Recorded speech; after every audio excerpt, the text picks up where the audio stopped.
All right, welcome to your deep dive. Today we're going to be looking at the case of Centoya Brown. Hmm. And Okay. our main source today is actually a Crime Junkie podcast episode. Interesting. It's kind of interesting to use a true crime podcast as a jumping off point for us. It is. What do you think about that? Well, I think it really kind of shows how true crime has kind of captured the public's fascination. Right. But I think Yeah. as we go into Centoya's story, you'll see that it's Okay. it's so much more than just a crime. It really brings out all these questions about justice and Yeah. trauma and Right. the systems that are designed to protect vulnerable people. Okay. Yeah. You've already gotten me really interested. Okay. So let's start with Centoya's early life. Okay. The Crime Junkie episode, it paints a pretty bleak picture of her childhood. It really does. Yeah. Centoya was born to a 16-year-old mother who was battling addiction. Okay. And so, her story right from the beginning is marked by this Right. devastating effect of intergenerational trauma. Mm-hmm. And even though she was adopted at age 2, these early experiences, they really cast a long shadow. Yeah, it's like those early years, they created this ripple effect, and then they influenced the course of her life. Yeah. By 16, she was homeless, navigating the juvenile justice system, Right. and trapped in this relationship with an abusive boyfriend they called Cut. Hmm. It really makes you wonder, like, what if someone had intervened earlier? Yeah, that's a really important question. Right. A lot of experts say that early intervention is really key Yeah. when you're addressing the impact of childhood trauma. Right. And in Centoya's case, it seems like those cries for help were missed. Yeah. And this boyfriend, Cut, was more like an exploiter, Right. really preying on her vulnerability. Yeah. And he controlled her life, physically, emotionally, and sexually. Right. It was a Yeah. horrible situation. It's against this backdrop that Centoya meets 43-year-old Johnny Allen at a Sonic drive-in. Right. It's August 6th, 2004. Mm-hmm. And I find it chilling how this very ordinary location Yeah. becomes the setting for this encounter. The contrast is really striking. Yeah. Initially, Alan presents himself as this successful businessman. Right. He offers her food and shelter. But then Yeah. when they get to his house, this darker side comes out. Right. And he boasts about his gun collection and his sharpshooting skills. Yeah. It creates this atmosphere of intimidation. Yeah, it's classic predator behavior. Yeah, using fear and control to manipulate the situation. Okay, and so this is where the story takes a really tragic turn. Yeah. Centoya, fearing for her life Mm-hmm. during a sexual advance, shoots Alan. Okay. And she claims self-defense. Right. And this is where the Crime Junkie episode really starts to dig into those Yeah. discrepancies Right. between her account and the forensic evidence. Exactly. Centoya maintains that she acted in self-defense, but the police find Alan shot in the head while he was in bed, Right. and his belongings had been stolen. Right.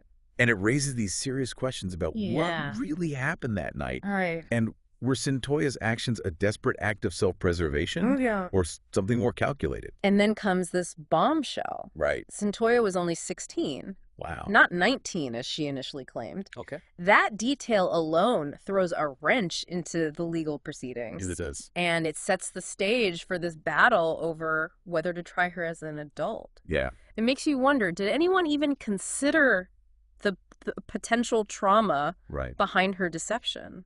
It's a very important point. Mm-hmm. There's this tendency to see a 16-year-old, Yeah. especially one accused of murder, Right. through an adult lens, Mm. and it can obscure the underlying factors at play. Yeah. And this is where the legal system often fails. Right.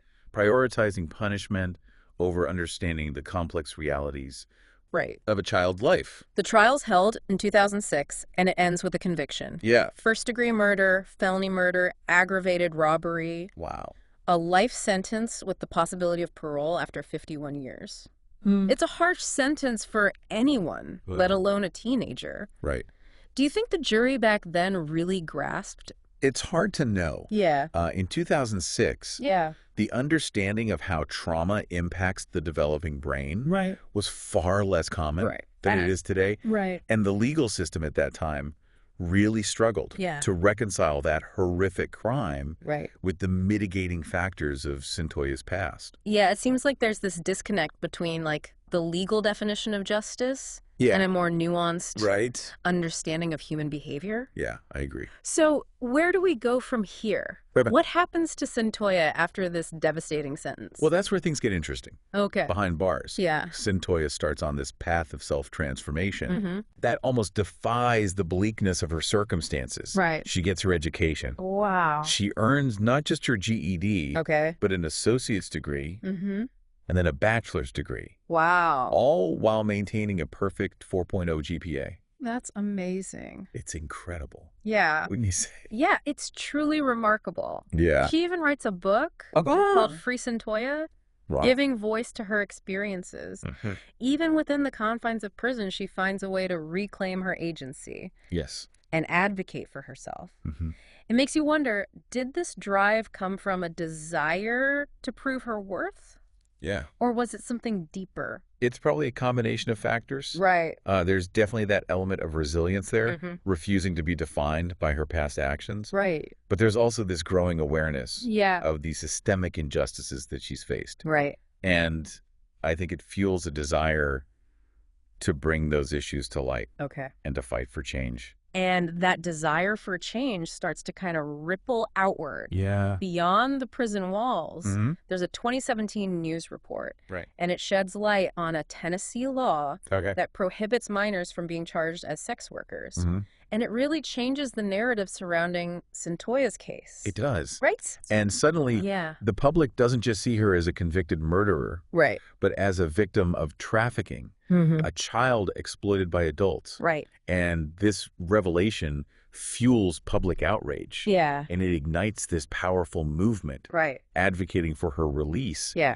It's really a testament to how shifting perspectives can spark a collective desire for justice. And that's when social media really explodes. It does. Right. Yeah. Celebrities like Rihanna, Kim Kardashian, and LeBron James, Right. they throw their weight behind this hashtag Free Centoya Brown movement, and they amplify her story to millions of people. Yeah, it's a great example Right. of how social media can be a force for change. Yeah.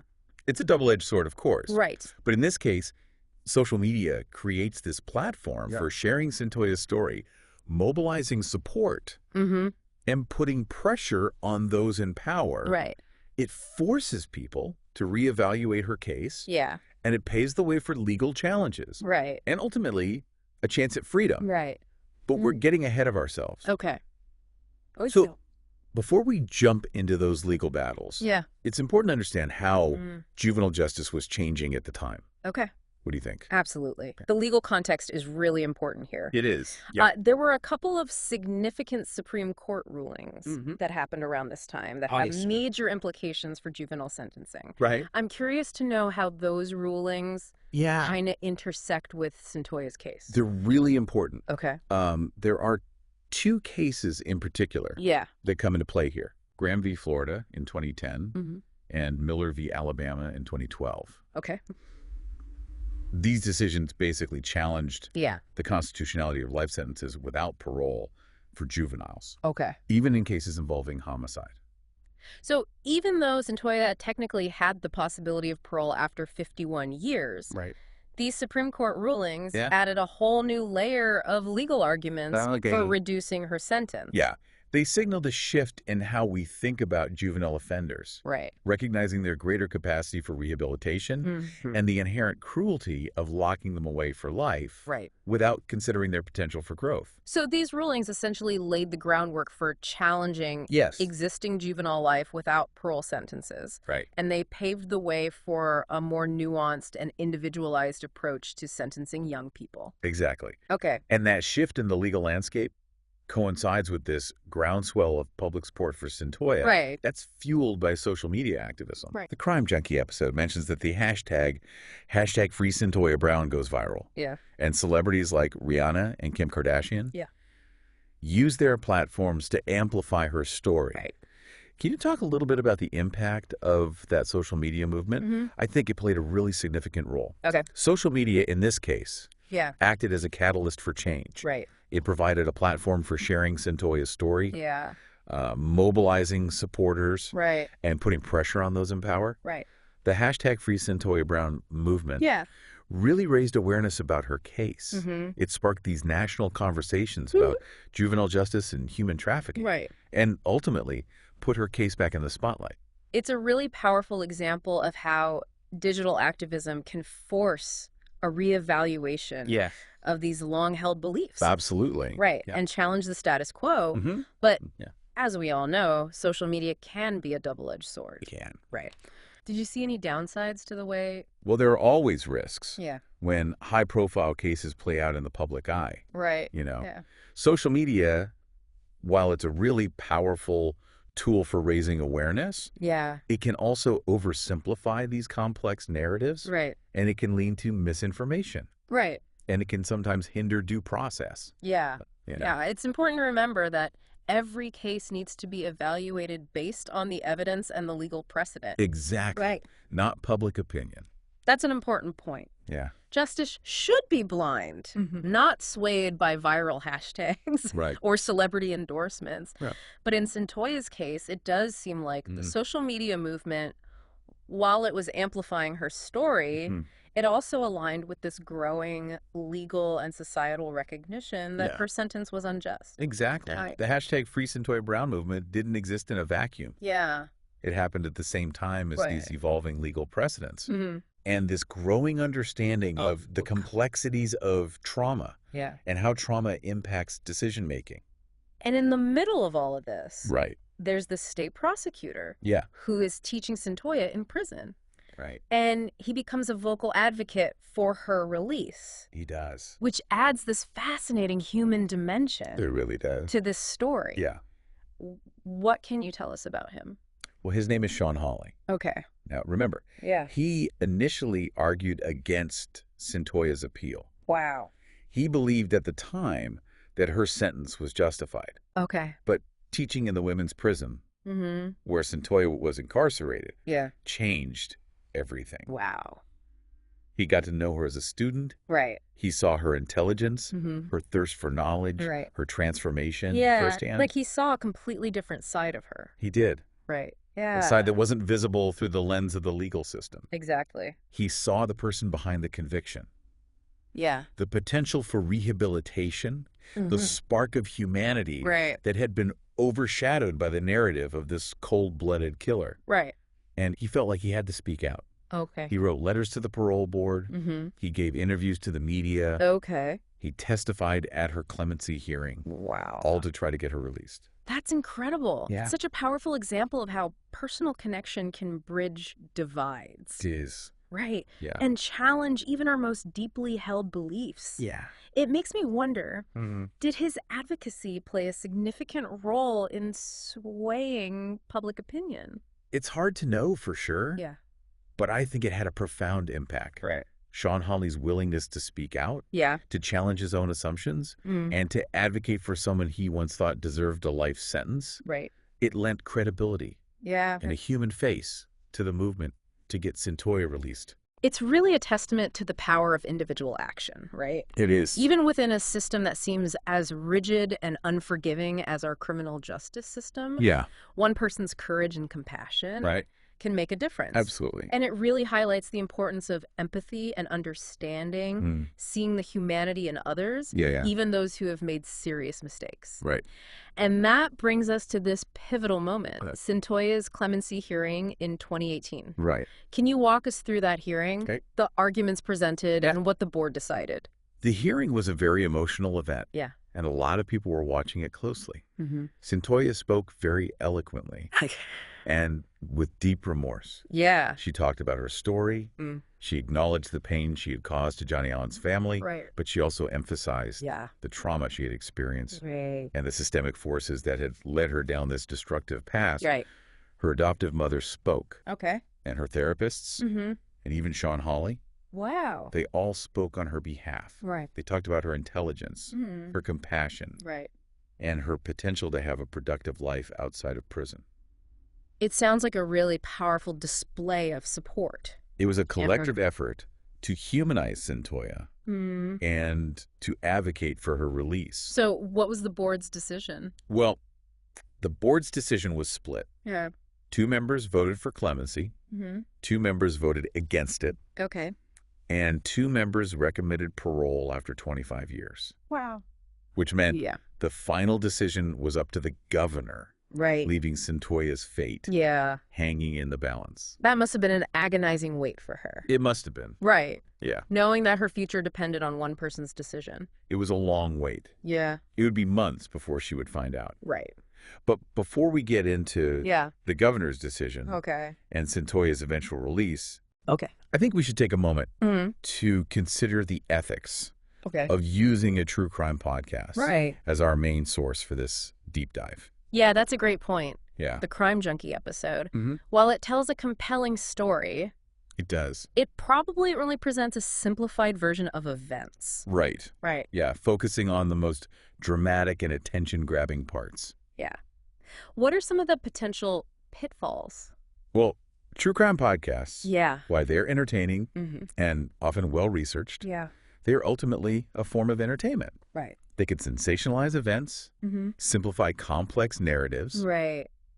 And sometimes they can perpetuate harmful stereotypes. Yeah, right. So it's important to approach them critically, to recognize their limitations, and to look for additional sources to get a more nuanced understanding of what's really going on. Yeah, it's like reading a headline versus reading the whole article. Exactly. The headline might get your attention. Right.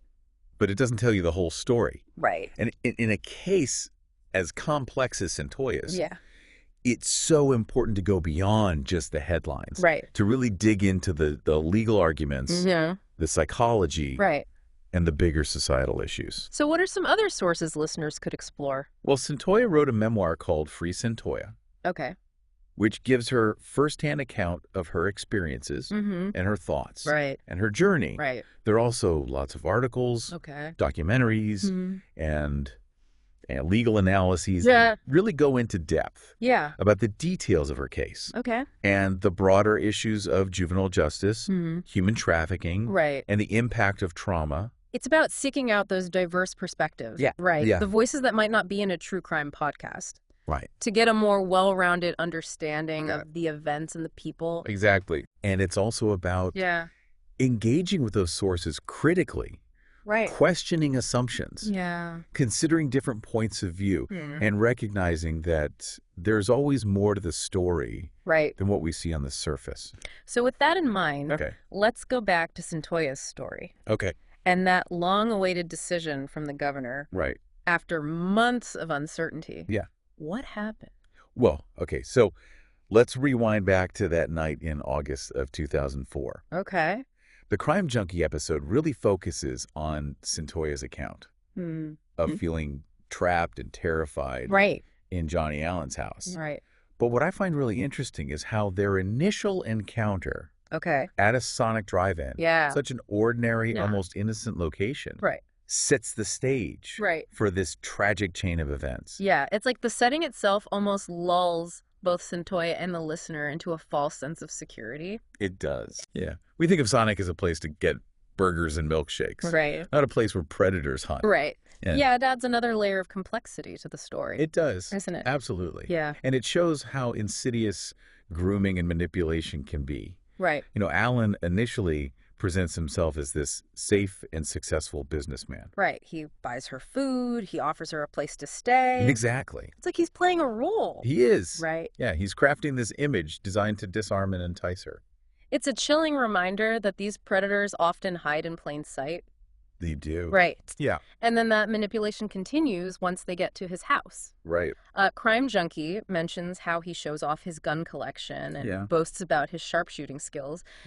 It's such a calculated power play. It is. It's a textbook example of intimidation. Right. You know, he's creating an atmosphere of fear and control. Right. To make Centoya feel vulnerable and powerless. Yeah. And it's important to remember that Centoya at this point is only 16. She is. Right. Yes. And she's already experienced years of abuse and exploitation. Right. Her whole view of the world, her ability to even assess risk is shaped by that trauma. Absolutely. So when she senses a threat, her response is going to be filtered through that lens. Exactly. Right. Trauma survivors often operate in this heightened state of alertness. Right. They're always scanning for danger. Right. Their fight or flight response is primed ready to go at any moment. So in that context, Centoya's decision to shoot Alan, whether it was self-defense or just a desperate attempt to escape a terrifying situation, it becomes more understandable. It does. But the legal system, at least at the time of her trial, really struggled to reconcile all those complexities. It did. Right. There's this disconnect between the legal definition of self-defense and the more nuanced understanding of how trauma affects decision-making. Yeah, it's like the system was judging her through the eyes of an adult, not taking into account that she was a child. Right. A victim of horrible circumstances who was just reacting to a perceived threat the only way she knew how. That's the core issue, isn't it? Yeah. How do we balance the need for accountability with this understanding of the realities of trauma and how it impacts human behavior? Yeah. It's a question that's haunted our justice system for years. It has. But I want to hear more about those Supreme Court rulings that you mentioned earlier. Okay. Graham v. Florida and Miller v. Alabama. Right. How did those change the landscape of juvenile justice? Okay. How did those ultimately impact Centoya's case? Those rulings were game changers. Okay. In Graham v. Florida, the Supreme Court ruled that it was cruel and unusual punishment to sentence juveniles to life without parole for non-homicide crimes. Oh. It violated the Eighth Amendment. Okay. It was a landmark decision because it acknowledged that juveniles, even those who commit serious crimes, have a greater capacity for rehabilitation. So basically, the court was saying a child's sentence shouldn't just be about the crime they committed, but also about their potential for a change. Exactly. Okay. And then in Miller v. Alabama, the court extended that logic to all juvenile offenders, even those convicted of homicide. Wow. The ruling said that mandatory life sentences without parole for juveniles were unconstitutional. Okay. No matter what the crime was. Okay. Because it didn't consider the unique things about young people, like their immaturity, their impulsivity, and their potential for rehabilitation. Okay. So these rulings basically paved the way for challenging any juvenile life without parole sentence. Yes. And they allowed for a more nuanced and individualized way of sentencing young people. And that shift in the legal world happened at the same time as this huge public support for Centoya, which was driven by all the social media activism. Yeah. Crime Junkie talks about the hashtag Free Centoya Brown going viral with celebrities like Rihanna and Kim Kardashian using their platforms to amplify her story. Right. Can you talk about the impact of that social media movement? I think it was huge. Yeah. Social media in this case really was a catalyst for change. Right. It gave people a way to share Centoya's story. Yeah. To get supporters together and to pressure people in power. Right. The hashtag Free Centoya Brown movement brought so much attention to her case. Right. It started these nationwide discussions about juvenile justice and human trafficking. And in the end, it put her case back in the spotlight. It's really a powerful example of how digital activism can make people rethink their long-held beliefs. It is. Right. And it can challenge the status quo. But, you know, as we all know, social media can be a double-edged sword. Did you see any downsides to how Centoya's case played out online? Well, anytime a high-profile case plays out in the public, there are risks. Right. Social media can be a great tool to raise awareness. Right. But it can also simplify things too much. Yeah. It can lead to people getting the wrong information. Right. And it can sometimes get in the way of a fair legal process. It's important to remember that every case should be judged on the evidence and the law. Exactly. Right. Not just on what people think. Justice should be blind. It should. Not influenced by viral hashtags or what celebrities say. Right. But in Centoya's case, it seems like the social media movement, while it definitely amplified her story, it also aligned with this growing legal and societal understanding that her sentence wasn't fair. Exactly. The hashtag Free Centoya Brown movement didn't just come out of nowhere. It happened at the same time as these changing legal precedents and a growing understanding of trauma and how it affects decision-making. And in the middle of all this, there's this state prosecutor who's teaching Centoya in prison. Right, and he becomes a vocal advocate for her release. Well, he does. Which is such a fascinating human element to this story. It is. What can you tell us about him? His name is Sean Hawley. Okay. Now remember, he originally argued against Centoya's appeal. Right. He thought at the time that her sentence was justified. Okay. But Teaching in the prison where Centoya was locked up changed his whole perspective. Wow. He got to know her as a student. Right. He saw how smart she was, how much she wanted to learn. Yeah. He saw her transformation firsthand. It's like he saw a whole different side of her. He did. Right. Yeah, a side that you couldn't see through the lens of the legal system. Exactly. He saw the person, not just the conviction. Right. He saw the potential for rehabilitation. Yeah. That spark of humanity that had been hidden by this story of a cold-blooded killer. Right. And he felt like he had to speak up. He did. He wrote letters to the parole board. He did interviews with the media. Yeah. He even testified at her clemency hearing. He did it all trying to get her released. It's such a powerful example of how personal connection can overcome differences. It is. Right. Yeah, and challenge even our most deeply held beliefs. It makes you wonder, did his advocacy play a big role in changing public opinion? It's hard to say for sure, right. But I think it made a huge difference. Yeah. Sean Hawley was willing to put himself out there, to admit he was wrong, right, and to fight for someone he once thought deserved to be in prison for life. Right. It gave the movement to free Centoya credibility and a human face.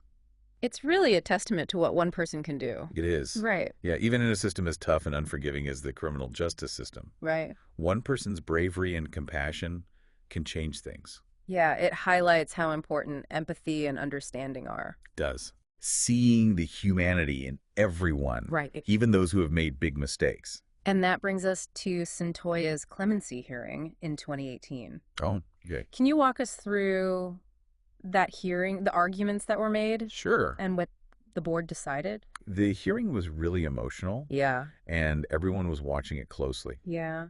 Centoya spoke really well. Okay. And she was clearly sorry for what she had done. Right. She shared her story and acknowledged the pain she had caused Johnny Allen's family. Right. But she also talked about all the trauma she'd been through and the things in the system that had led her down that path. Right. Her adoptive mother spoke. Okay. And her therapist. And Sean Hawley all spoke up for her. Wow. Talk about her intelligence, her compassion, and her ability to have a good life outside of prison. It sounds like an amazing show of support. It was. Like everyone came together to show Centoya as a human being. Yes. And to fight for her to be released. So what did the board decide? The board was split. Okay. 2 members voted to grant her clemency. 2 voted against it. Okay. And 2 said she should get parole after 25 years. Wow. So the final decision was up to the governor. Okay. It was all in his hands. It must have been so hard for her to wait and not know what would happen. He must have been. Knowing that one person held her future in their hands. It was a long wait. Yeah. It took months before she found out. But before we talk about the governor's decision and what ultimately happened to Centoya, let's step back for a second and think about something. Okay. Is it ethically okay to use a true crime podcast as our main source for this deep dive? That's a great point. The Crime Junkie episode. Right. It told a good story. It did. But it probably presented a simplified version of what happened. It probably did. Right. Focusing on the most dramatic parts. What are some of the problems with using true crime podcasts to learn about complex legal cases? True crime podcasts. Well, they can be entertaining. Right. And often well-researched, are ultimately made to entertain. Right. They can make things seem more sensational than they are, oversimplify things. Right. And sometimes even reinforce harmful stereotypes. Right. So we need to be critical of them. Right. To recognize their limitations. Yeah. And to look for other sources. Right. To get a more balanced understanding of the issues involved. It's kind of like reading just the headline of a news story. Exactly. Right. Yeah, the headline grabs your attention. Right. But it rarely tells the whole story. And in a case as complicated as Centoya's, we need to go beyond just the headlines. Absolutely. Right. To really understand the legal arguments, the psychology, and the bigger societal issues. So what are some other sources that our listeners could check out? Well, Centoya wrote a memoir called Free Centoya. Okay. Which tells her story from her own perspective. Right. There are also a lot of articles, documentaries, and legal analyses out there. Okay. That go into the details of her case. Right. And these bigger issues of juvenile justice, human trafficking, and the impact of trauma. It's about finding those different perspectives. It is. Right. The voices that you might not hear in a true crime podcast. Right, to get a more complete picture of what happened and who was involved. And it's about being critical of those sources, right. questioning what you read, considering different points of view, and recognizing that there's always more to the story than what we see at first glance. So with all that in mind, let's go back to Centoya's story. Okay. And that decision from the governor after all those months of not knowing what would happen, what was the outcome? In January 2019, Governor Bill Haslam commuted Centoya's sentence to 15 years. Wow. Which meant she could be released right away. Wow. So after years of fighting and legal battles and changing opinions, it finally happened. It did. That must have been such a relief for her and everyone who supported her. I'm sure it was. To be able to walk out of prison at 31, after 15 years, she was finally free to start over. And she really took advantage of that chance. She kept going with her education, working towards a master's degree. That's amazing. And she became an advocate for criminal justice reform. Wow. Sharing her story. And encouraging others to fight for a more just world. It's really a testament to how resilient the human spirit can be. It is. To go through so much trauma and spend her younger years in prison and still come out determined to make a positive impact. But it's important to remember that being released wasn't the same as being exonerated. She still has a conviction on her record. And the stigma that comes with her past, it makes it harder to reintegrate into society. People often judge others based on their worst moments. They do. It raises some tough questions. That does. What does real justice look like in a case like Centoya's? Is it just about punishment? Or is it about recognizing the impact of trauma, the failures of the system, and the possibility of rehabilitation and redemption? Those are questions we're still trying to answer as a society. Centoya's case really shows us that we need a different approach to justice. One that looks at the whole person, their life story, the circumstances of the crime, and their potential for growth. It's about moving beyond simple labels like victim and offender, and seeing the complexity of human experience. Especially for people who've been through trauma. So where do we go from here? What can we as individuals do to create a more just and equitable world? There's so much we can do to advocate for change. We can support organizations that help at-risk youth, formerly incarcerated people, and victims of trafficking. We can learn about these issues, talk to our friends and family, and challenge those who hold on to harmful stereotypes. We can contact our elected officials. Advocate for policies that we believe in. And hold those in power accountable. And maybe most importantly, we can practice empathy and compassion in our daily lives. Recognize the humanity in everyone, no matter their past mistakes or their current situation. It reminds us that change starts with each of us. It does. In our communities, in how we treat others, in the choices we make every day. Centoya's story is unique. But it also reflects these bigger problems in our society by learning from her, by talking about it. And by taking action, we can help create a future where justice and compassion are at the forefront. Well, listener, we've gone through a lot today. From that night in 2004 to the complexities of the legal system. And the influence of social media. We started with the Crime Junkie podcast. We did. But I hope we dug deeper than just rehashing the details. I hope so. And really explored the bigger questions. The ethical considerations and what it all means for society. So what are your takeaways from our deep dive today? What resonated with you? What questions or insights will you take with you?